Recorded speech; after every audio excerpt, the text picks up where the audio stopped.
Tu as envie de bâtir une conciergerie à succès? Tu es au bon endroit. Je m'appelle Vanessa Guérin. Chaque semaine, retrouve-moi pour parler conciergerie, location courte durée, entrepreneuriat et même quelques anecdotes. En solo ou accompagné, apprends les meilleures stratégies qui vont te permettre de vivre pleinement de ta conciergerie sans sacrifier ton temps. Bon épisode!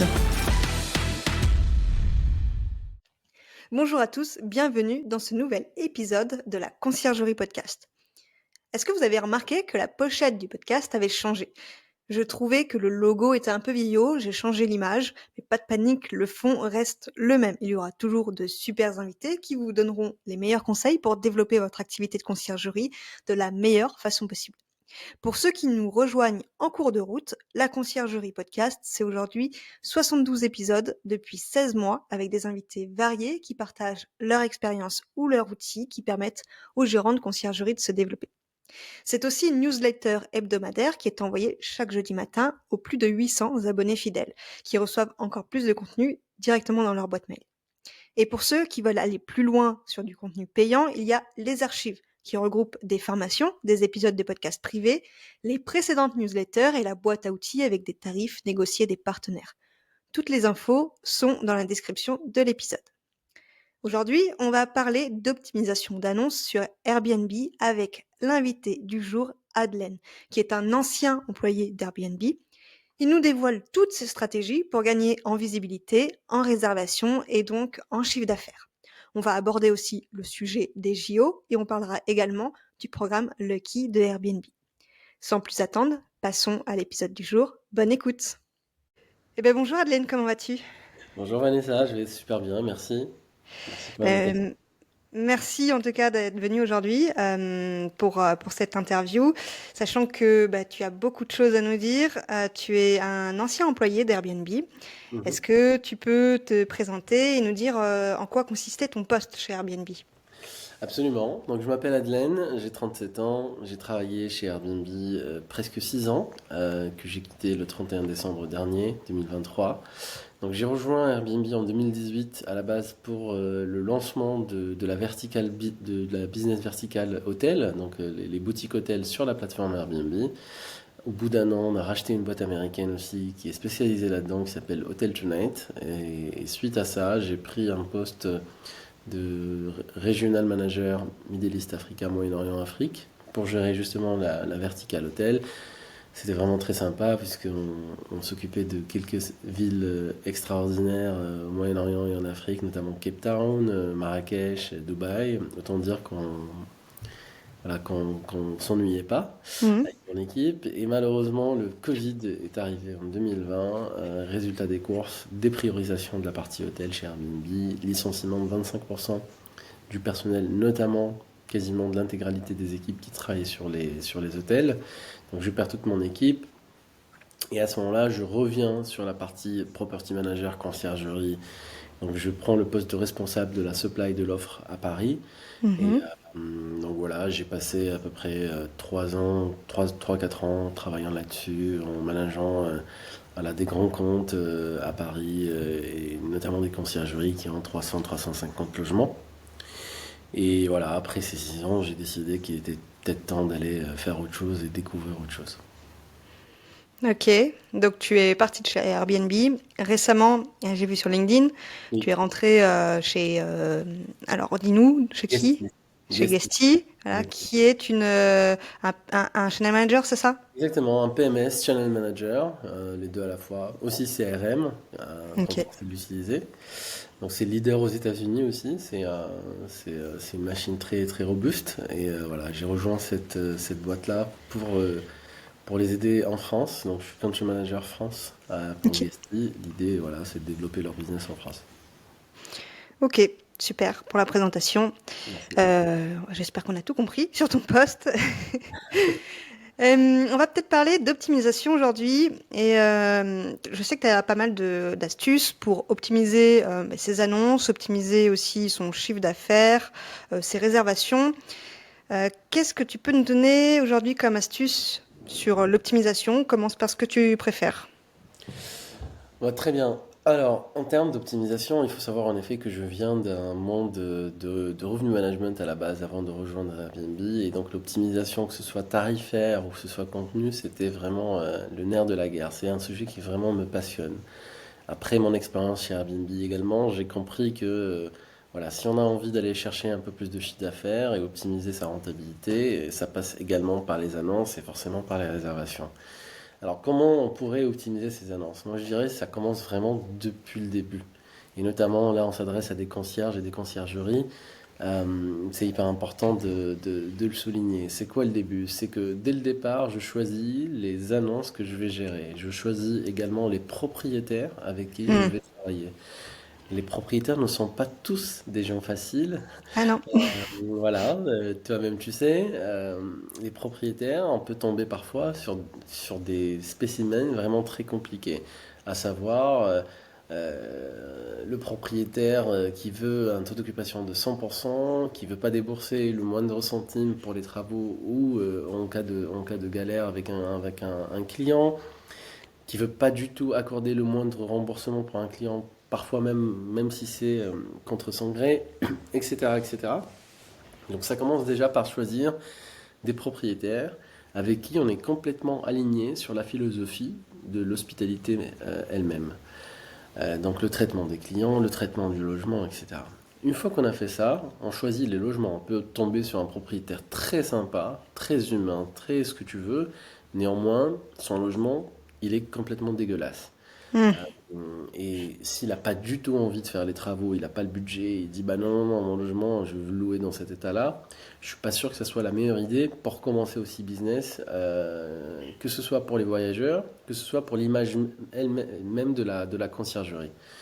Donc voilà, la deuxième étape, je choisis mon logement. S'il nécessite un rafraîchissement, etc., une déco, je le fais. Autrement, s'il est nickel, bon, go, allons-y.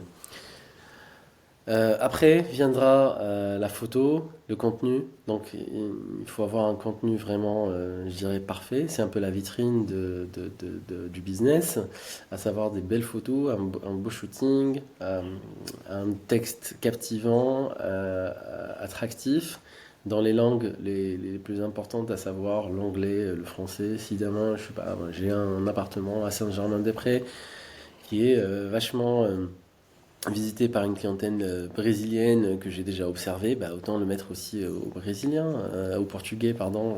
Donc il y a adapter vraiment son logement et le contenu de son logement à la clientèle qu'on vise ou qu'on a déjà. Donc une fois qu'on a fait le contenu, un bon contenu, en effet, et ce qui est, c'est vraiment déterminant. Après, on passe en effet sur tout ce qui est équipement. J'ai plein d'anecdotes. De temps en temps, on fait le check-up de certains comptes chez Airbnb et on se rend compte, par exemple, qu'il n'y a pas de télé, il Hmm. n'y a pas de Wi-Fi, il n'y a pas de machine à café. Et donc, on appelle les partenaires et on leur dit, bah, t'as vraiment pas de télé ou c'est juste un oubli? Non, mais tu rigoles, j'ai une télé qui fait Ah oui. 55 pouces, etc. Pareil pour la machine à café, j'offre le café, j'offre ça, j'offre ça. Je dis, mais en fait, on le voit nulle part sur l'annonce. Donc, vos équipements, ça peut vous prendre 10 minutes seulement d'aller sur l'annonce et d'aller voir, checker équipement par équipement, qu'est-ce que j'ai pas. Si en plus de ça, j'ai des produits d'accueil sympas que je mets dans le logement, autant le spécifier, la qualité des draps, etc. Donc, une fois que j'ai fait vraiment cette partie de contenu sur Airbnb et que j'ai listé tous les équipements, là, on J'ai une passe petite vraiment. question avant qu'il passe à la suite. Oui. Pour ces équipements-là, est-ce que tu penses qu'il faut le rajouter aussi dans la description, le contenu, ou juste bah, Non, checker ouais, juste checker tous les équipements parce qu'en Ok. fait, tout simplement, il y a des voyageurs qui, au moment où ils vont réserver, où ils vont rechercher leur logement, ils vont filtrer par équipement aussi. On peut filtrer par équipement. Hmm. Alors d'ailleurs, le premier équipement, notamment pendant le Covid, qui était le plus recherché, c'est, je te voyais avec ton chat, c'est être pet friendly. Donc c'est le fait d'accepter des animaux, euh, notamment les petits chats et les chiens. Et en fait, il y avait aussi beaucoup de propriétaires ou de conciergeries qui étaient OK pour recevoir ces petits animaux, mais néanmoins, pareil, c'était pas Je ne vais affiché. pas. Donc, Hmm. voilà, ils le mettent pas, et sachant que c'est quelque chose qui est vachement recherché. Quand on a la climatisation, par exemple, il ne faut surtout pas oublier de la mettre, quoi. Eh oui. Parce que c'est un vrai plus. Ok, donc le contenu, les équipements. Et après, on passe au prix.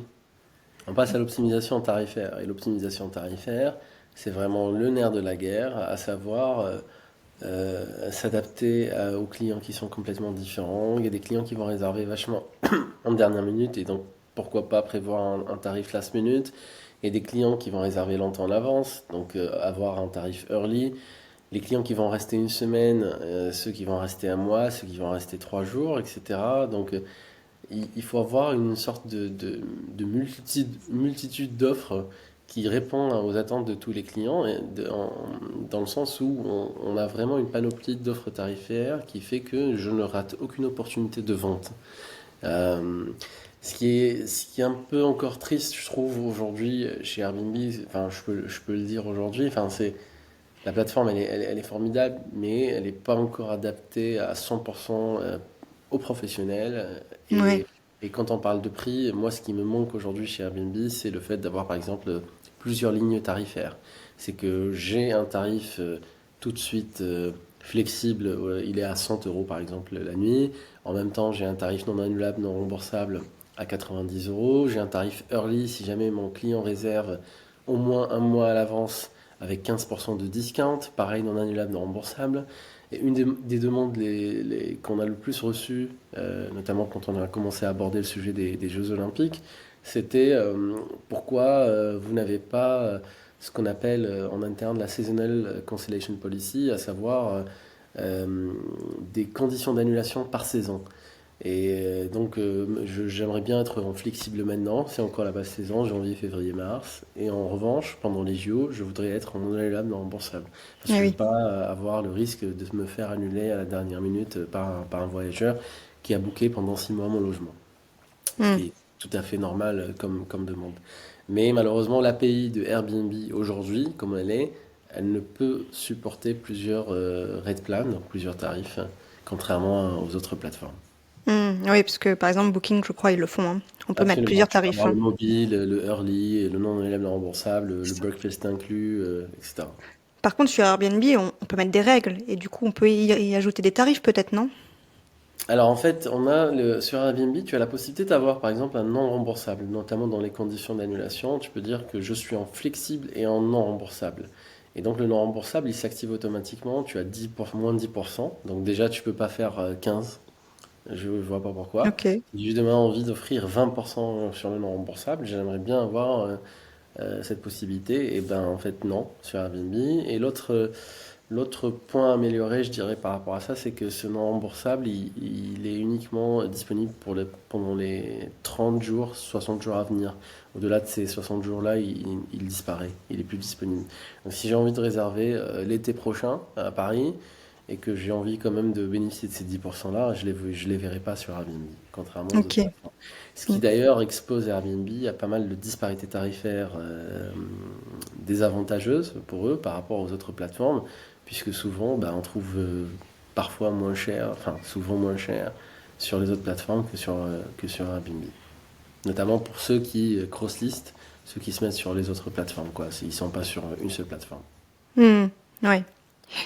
Donc, tu disais le contenu, les équipements, les prix, et t'as fait le tour là?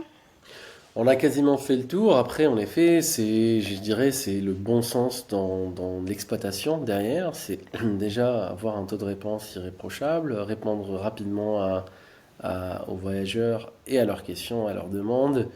Enfin, ça paraît être vraiment le béaba, mais j'en ai vu tellement des cas où on répond pas, ou derrière le client annule au bout de 2 jours sans réponse. C'est même pas une réponse, c'est que le client envoie une réservation, on le remercie même pas, on lui dit pas on revient vers vous parce que la réservation est dans 3 mois.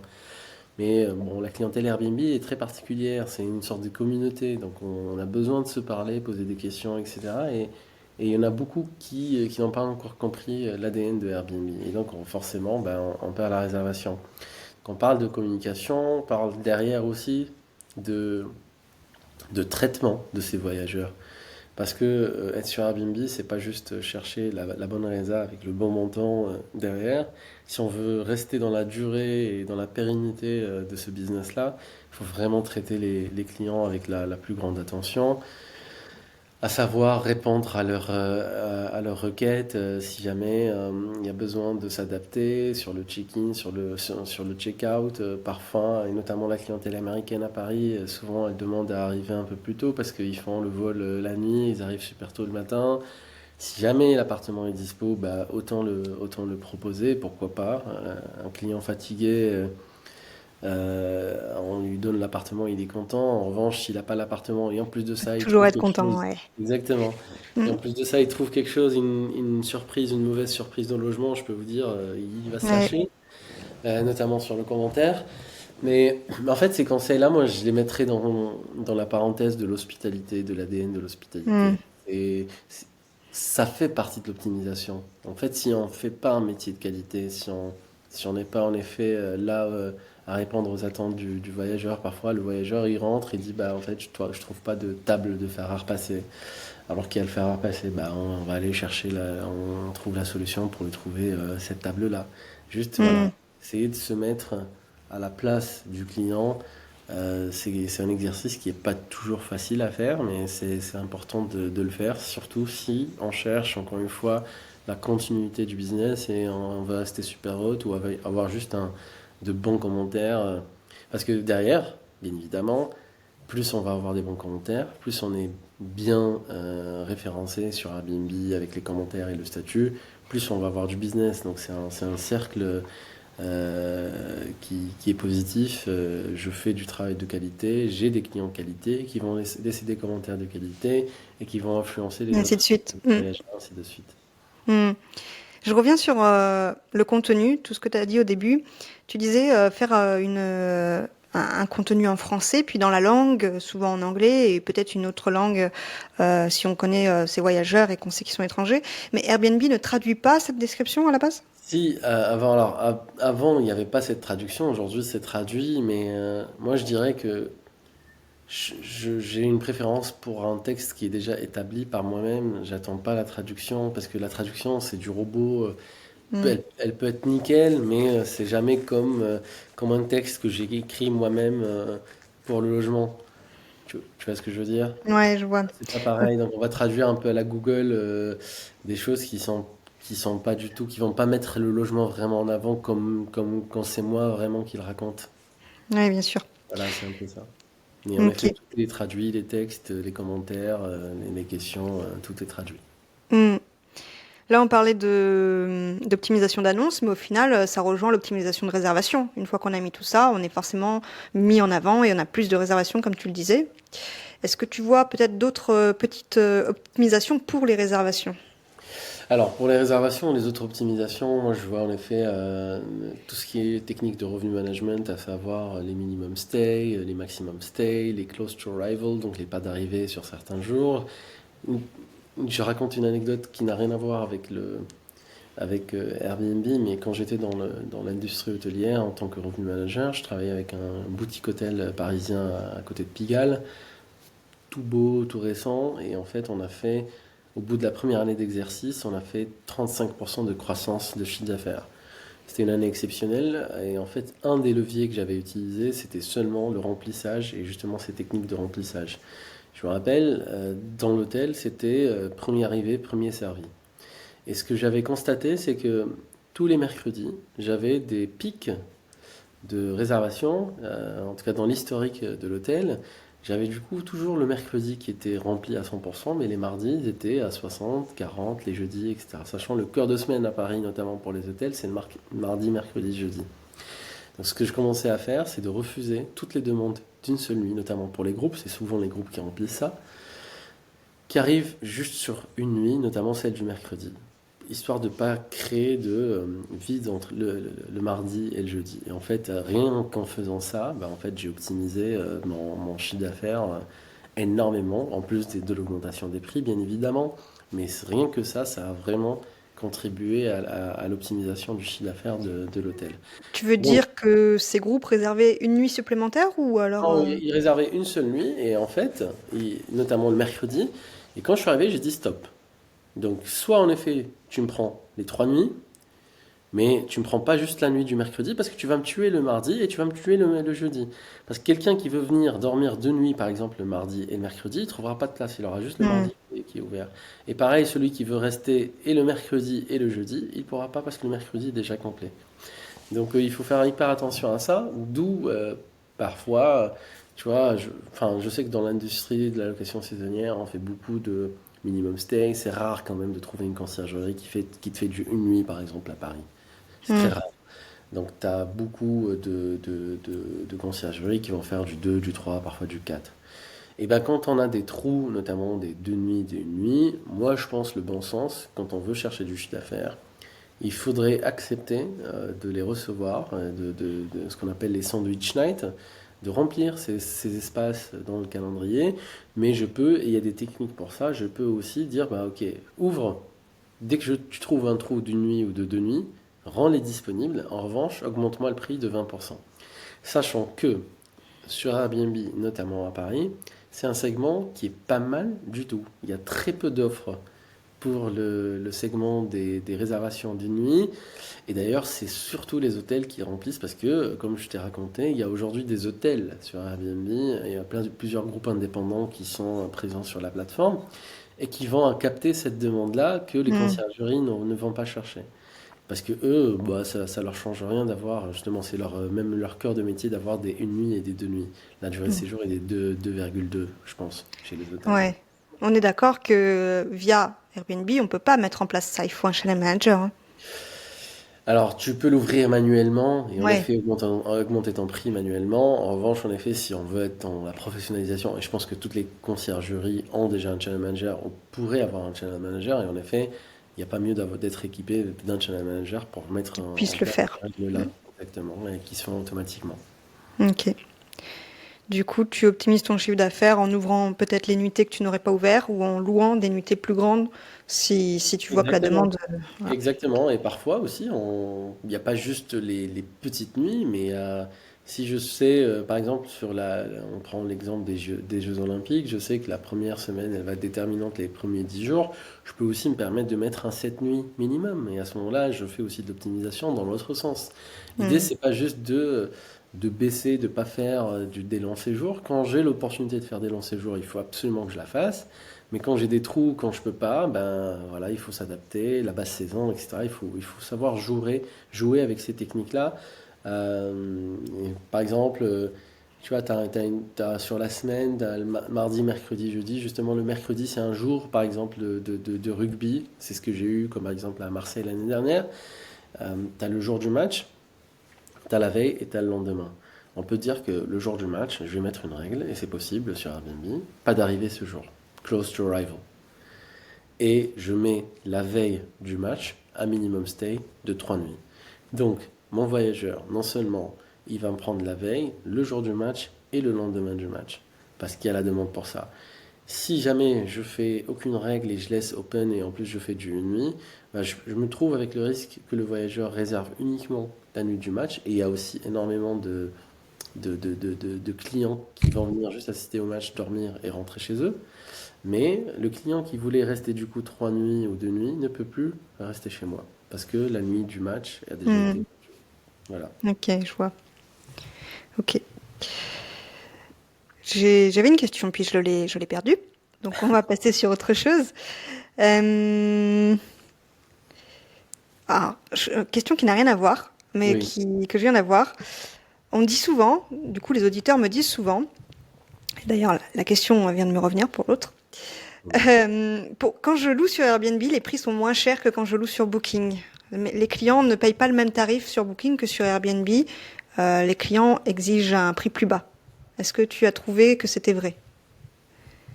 Non, j'ai aucune information comme ça dans ma tête. Parce que Il faut que j'explique peut-être en effet.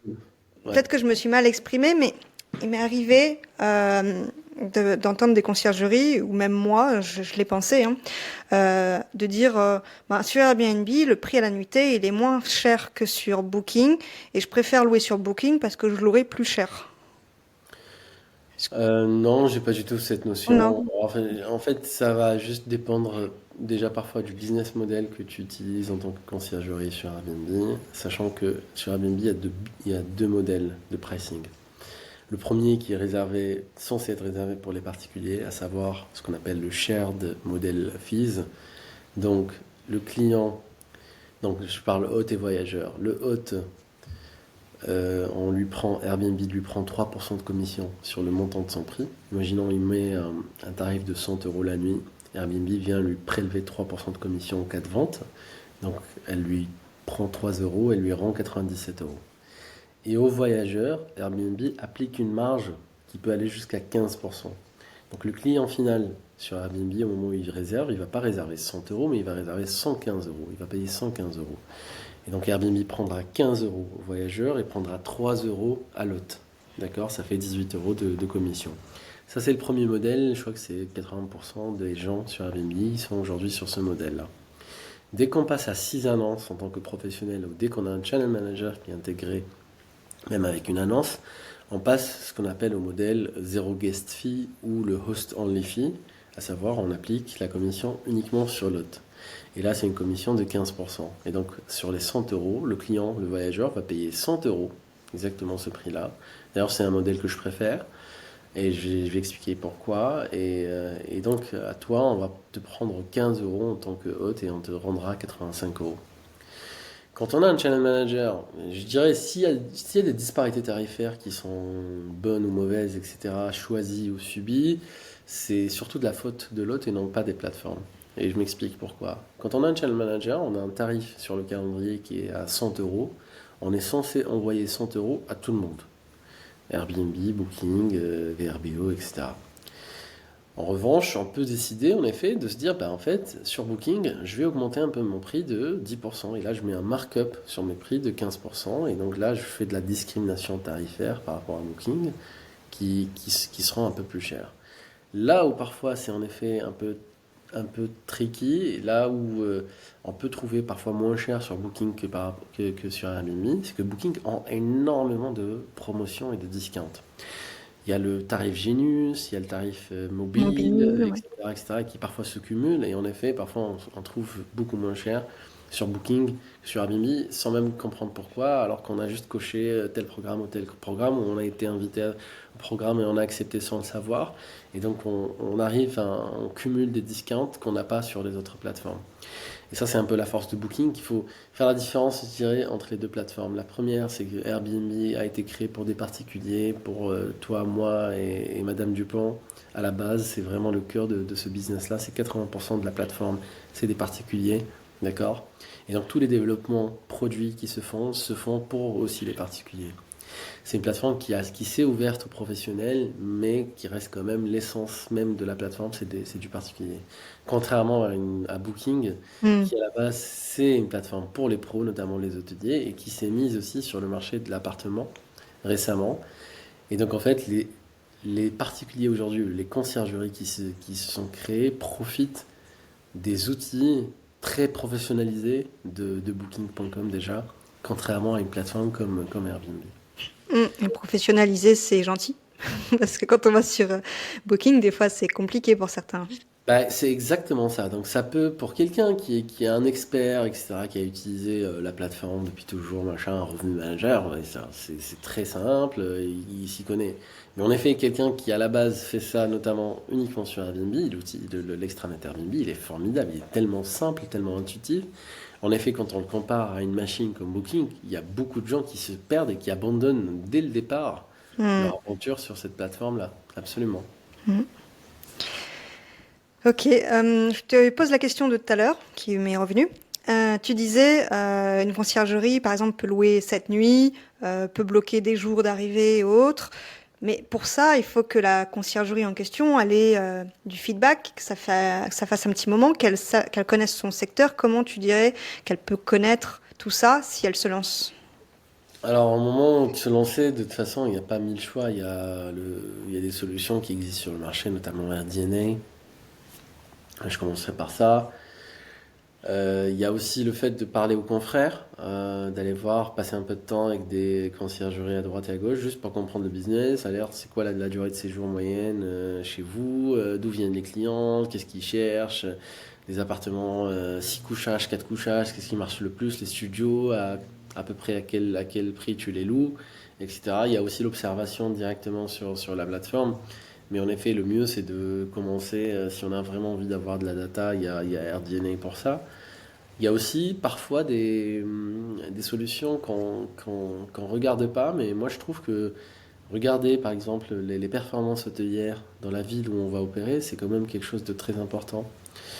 J'ai vu que PriceLab, par exemple, intègre aussi les remplissages des hôtels et on peut même comparer ton logement avec l'occupation des hôtels qui sont autour, etc. Et les prix, Oui. surtout les prix des hôtels qui sont autour.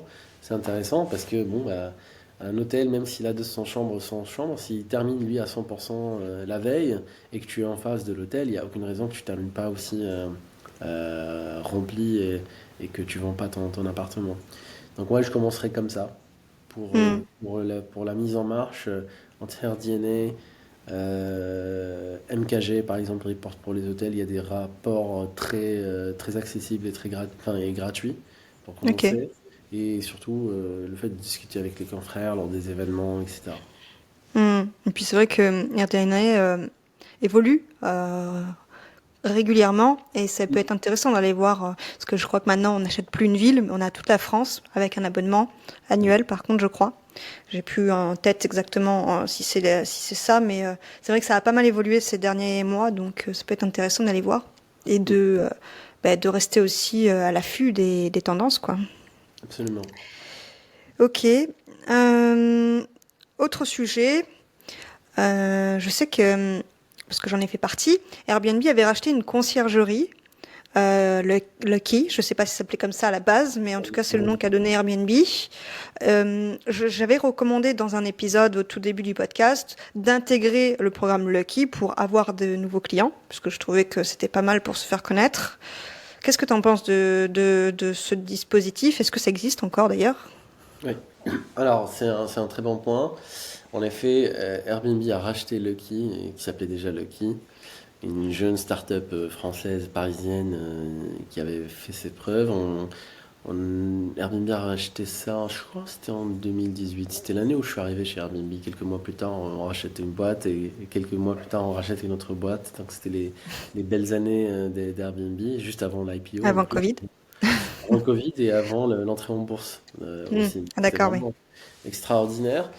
Et voilà, donc moi j'ai vraiment eu l'opportunité de travailler avec toutes les équipes Lucky, des fondateurs aux ingénieurs, aux personnes sales. C'est vraiment une très belle boîte. Donc ce qui s'est passé, c'est qu'en effet Airbnb a racheté cette boîte-là, l'a intégrée en interne. Pendant, je pense, un an ou deux, même 2 ans, Airbnb a opéré et a permis à Lucky de continuer à opérer en tant que conciergerie, d'accord? Ce qui s'est passé, c'est que on a constaté chez Airbnb et dans le monde entier d'ailleurs, pas que la France, que plus on va prendre des annonces, plus le challenge de la qualité va se poser. C'est très difficile de maintenir un niveau vraiment de très haute qualité quand on gère 1000 annonces ou 1200 annonces. Hmm. Donc de toute façon, on avait vu une corrélation négative entre le nombre d'annonces et la qualité. Ça, c'était indéniable. Donc, on a mis tous les moyens en interne pour permettre à Lucky, justement, de garder un niveau de qualité irréprochable, mais c'était quand même très difficile. Pour qu'au final, Airbnb prenne la décision de se dire, bah, en fait, ok, on a la tech de cette boîte-là, on a encore les ingénieurs de cette boîte-là, qui sont formidables. Bah, venez, on crée notre modèle de super coach programme ou de partenaire local, en effet, auquel tu as Hmm. fait partie, mais on ne fait plus du tout l'opérationnel. Donc, c'est plus du tout Lucky ou Airbnb qui va opérer. Donc, forcément, on a abandonné tous ces logements, ces propriétaires qui sont passés. Enfin, on a abandonné. Ces propriétaires sont passés sur d'autres conciergeries et d'autres property managers qui ont pris soin de leur logement, mais Airbnb ne faisait plus ça. Donc Airbnb est devenu quelque sorte le Tinder la location en effet, Mmh. à savoir on mettait en contact en effet des propriétaires ou investisseurs qui souhaitaient faire de la location saisonnière avec des futurs hôtes ou des super co-hôtes qu'on appelle. Toi, tu en faisais partie. Et donc en effet, c'était un super levier, gratuitement, Mmh. aucune commission dessus, un super levier d'aller chercher un peu plus de demande dans les quartiers et dans les arrondissements dans lesquels on voudrait continuer à opérer. Et tu dis Et donc, c'est c'était? le modèle qui existe encore aujourd'hui. Pardon? Pourquoi tu dis c'était? Parce qu'il n'existe plus? Si, si, ça existe toujours. OK. Pardon, je sais pas si je dis c'était en effet. Ouais, ouais, ok. Non, non, donc à la base, c'était l'opérationnel et était géré Ouais. par Airbnb. Maintenant, c'est la mise en contact entre propriétaires investisseurs et entre super cohortes. Mmh. La condition pour rentrer dans ce programme-là, peut-être tu la connais déjà et que tu l'as peut-être déjà abordé dans les autres épisodes, mais faut être super hot, Ouais. avoir une société, Mmh. un numéro de sirène, et puis voilà, c'est tout. C'est ça et je crois qu'il y avait aussi des notes, de 4,8 ou quelque chose comme C'est ça à ça, tu dois avoir. être super Mmh. hot exactement. Et derrière, Airbnb t'impose de ne pas te cross-lister pendant au moins un an. Oui, c'était Donc ça. les annonces que t'apporte Airbnb n'ont pas vocation à être sur les autres plateformes pendant une Ouais. première année. C'était exclusivité pendant 1 an. C'est ça, exact. Enfin, c'est toujours, hein, du coup. C'est Le toujours, c'est programme toujours. existe toujours. OK. Ouais, absolument, absolument. J'ai l'impression que c'est de plus en plus difficile de rejoindre le programme. Peut-être parce qu'il y a des quotas? Euh, non, pas à ma connaissance. Il n'y avait pas de quota du tout. Jusqu'à décembre, il n'y avait pas du tout ce sujet de quota. OK. Dès qu'on est bien noté, on a déjà de l'expérience, on est motivé. C'est franchement, ça reste encore très facile à intégrer. Maintenant, en revanche, là où tu as raison, c'est que enfin, il y a de plus en plus de partenaires qui ont postulé et qui existent sur la plateforme. Et du coup, le gâteau est partagé par un plus grand nombre d'autres potentiels. Ce qui fait peut-être que la demande n'est pas la même comme c'était les premiers temps. OK. Mais tu es favorable à ce programme pour tous ceux qui voudraient Absolument. démarrer? OK. 100%. 100%. Bon, bah, Parce que très bien. Airbnb derrière aussi, mais les moyens, hein, parce que il y a des événements organisés par Airbnb avec Mmh. l'ensemble de ses co-hôtes, hein. Ils viennent au bureau, on fait intervenir des experts aussi de l'industrie au profit de ses co-hôtes. Dès qu'il y a des nouveautés, il y a un accès aussi direct avec les market managers sur Slack, etc. Donc c'est franchement bien fait. Mmh. Et c'est gratuit, surtout. Ouais, c'est surtout un bon point et surtout, j'ai remarqué que bah, quand on met recherche peut-être conciergerie et la ville, bah, Airbnb sort toujours dans les premiers résultats, puisque du coup, ils mettent de la publicité et ça permet de se faire connaître comme ça. Donc, Exactement. C'est un levier gratuit, donc autant en profiter. Ok. On change de sujet, on part sur les JO qui sont cette année. C'est Oui. quoi ta vision sur les JO? Alors, gros sujet, les Jeux Olympiques. Je pense que les personnes qui sont passées dans les plateaux télé, etc., n'aident pas trop là-dessus, Mm. parce qu'ils promettent vraiment monter et merveille. Et en fait, voilà, moi on rigole toujours, on rigolait encore au bureau avec cette blague-là. On avait vu une fois un reportage sur TF1 qui disait, mec, oui, le logement il y a 250, mais pendant les JO, il va te louer au moins 3 000 € ou 2 000 €. Voilà. Moi, j'ai ma vision, j'ai surtout envie de calmer tout le monde et de leur dire attention, les gars, parce que certes, c'est un événement extraordinaire qui va s'opérer. Il va y avoir énormément de gens qui vont venir à Paris, mais vous n'êtes pas les seuls. Il y a déjà un parc hôtelier, certes, qui ont vendu aux sponsors, aux journalistes, des contrats directs, etc., mais qui laissent un peu d'espace pour faire enfin, pour le privilégier la vente en direct en tarif public. Il y a aussi le parc de la location saisonnière aussi qui explose, donc tout le monde met son logement. Faites l'exercice autour de vous, demandez à vos copains, à vos cousins, à votre famille s'ils vont mettre leur logement à Mm. Paris ou en région parisienne pendant les JO. Ils vont tous vous dire oui. J'ai prévu, ouais, je vais faire tel billet, tel Il billet. n'y aura plus un Parisien à Paris à cette Non, période-là, il n'y a plus personne. où ils auront poussé les murs. Exactement. Et en fait, ce qui est intéressant, c'est de comparer la data. La data, elle ne ment pas, les chiffres ne mentent pas. Et quand on revient un peu en arrière et on regarde par exemple ce qui s'est passé au JO de Londres, Et en fait, les hôteliers, surtout les hôteliers, ils ont terminé à 75% de taux d'occupation pendant les Jeux Olympiques. Ah oui. Donc ils étaient quand même vides, enfin ils n'étaient pas remplis à 100%, avec un prix moyen avoisinant les 300, 350, 50 euros. Ça, c'est les données de MKG, spécialisé dans l'hôtellerie et qui a accès à toutes ces données-là. Et c'était en effet une manière de dire, bah les gars, attention. J'avais invité, quand j'étais encore chez Airbnb, justement, Vangelis Panayotis, fondateur et CEO de MKG, qui nous a exposé un peu sa vision sur ça. Il est revenu sur tous les JO précédentes, que ce soit à Rio, que ce soit à Moscou et les autres villes. Et les dernières à Londres qui sont assez similaires, parce que Londres c'est quand même à côté, mais en fait 75% d'occupation. Donc attention, moi ma vision c'est que ça va être un événement extraordinaire. Si on veut en profiter en tant que conciergerie, on peut faire en effet, on peut optimiser ses tarifs, augmenter les tarifs. Vous allez, enfin, je suis pas Madame Soleil, je saurais pas vous dire tout de suite à combien il faut Oui, ça augmenter. dépend de plein de paramètres, hein. Ça dépend de beaucoup de paramètres. Là où j'attire votre attention, c'est sur deux éléments. La première, je suis absolument d'accord pour augmenter les tarifs. Il faudrait juste pas oublier le rapport qualité-prix. De un, il ne faut pas oublier après les JO ce qui va se passer parce que le client à qui vous allez mettre le couteau sous la gorge avec un prix, je sais pas moi, 3 000 euros, 4 000 euros pour un studio, sachez bien que le lendemain où il partira, il peut vous achever sur le commentaire. Donc, quid de votre réputation et quid de votre note et votre référence sur la plateforme.